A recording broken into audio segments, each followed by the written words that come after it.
क्योंकि तेरी करुणा तो मेरी आंखों के सामने है और मैं तेरे सत्य मार्ग पर चलता रहा हूँ।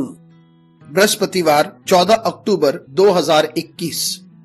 आज के मनन के लिए मैंने आप ही के लिए चुना है पहला इतिहास उसका 19वां अध्याय और 13वां वाक्य। तू हया बांध और हम सब अपने लोगों को अपने परमेश्वर के नगरों के निमित्त पुरुषार्थ करें और यहोवा जैसे उसको अच्छा लगे वैसा ही करेगा।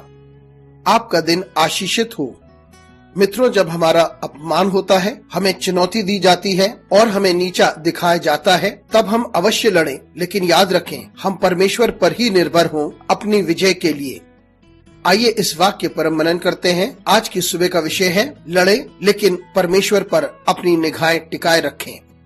यहाँ हम देखते हैं कि दाऊद ने अपने लोगों को भेजा ताकि वो नाश के पुत्र हनान को सांत्वना दें, क्योंकि उसके पिता का देहांत हो चुका था। लेकिन वहाँ के लोगों ने हनून को बताया कि दाऊद आक्रमण करना चाहता है और उसने लोगों को इसलिए भेजा है कि वे राज्य को देखें, ना कि यह सांत्वना देने आए हैं। और उस वक्त हनून ने उन दूतों का अपमान किया। उसने उनके सर को गंजा किया और उनकी दाढ़ी कटवा दी। और ये दूत इतने शर्मिंदा हुए कि वे वापस दाऊद से मिलने राजधानी में न आ सके, क्योंकि वह अपने आप को अपमानजनित समझते थे और तुच्छ समझने लगे। और फिर दाऊद ने उन्हें खबर भिजवाई कि वे यरीको में ठहरे रहें कुछ समय तक। तब योआब ने ये निर्णय लिया कि वह उनके ऊपर चढ़ाई करेगा जिस देश ने दूतों का अपमान किया। लेकिन हनून ने दूसरे राजों का सहायता लिया और उसने अपनी सेना को दृढ़ किया। योआब को दुश्मन की ताकत का अंदाजा हुआ और फिर उसने अपने भाई के साथ एक योजना बनाई और राजा दाऊद के साथ भी।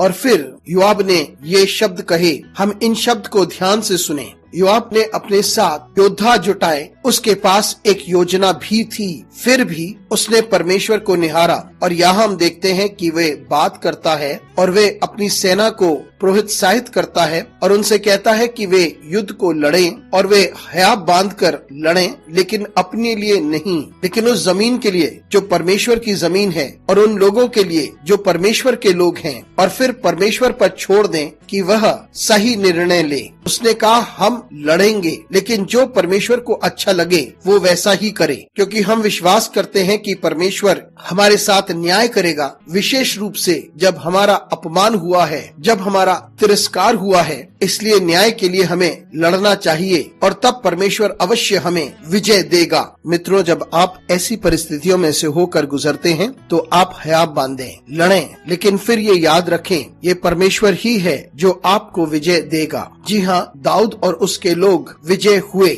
आइए हम परमेश्वर की सामर्थ पर भरोसा रखें, लेकिन अपने लोगों के लिए अवश्य लड़ें, परमेश्वर के लोगों के लिए और न्याय के लिए। हमें लज्जित होने की आवश्यकता नहीं है और न ही हमारा तिरस्कार हो और हम अन्याय का सामना ना करें। हम परमेश्वर में होकर लड़ें, क्योंकि परमेश्वर हमारे साथ है। अनुग्रहकारी परमेश्वर स्वर्गीय पिता, हम तुझे धन्यवाद देते हैं इन प्रोत्साहन के शब्दों के लिए। हम तुझे धन्यवाद देते हैं क्योंकि जब हम तुझ पर निर्भर होते हैं और पूरी ताकत से लड़ते हैं, तू हमें विजय देता है। हमारी सहायता कर परमेश्वर, यीशु मसीह के नाम से मांगते हैं, आमीन।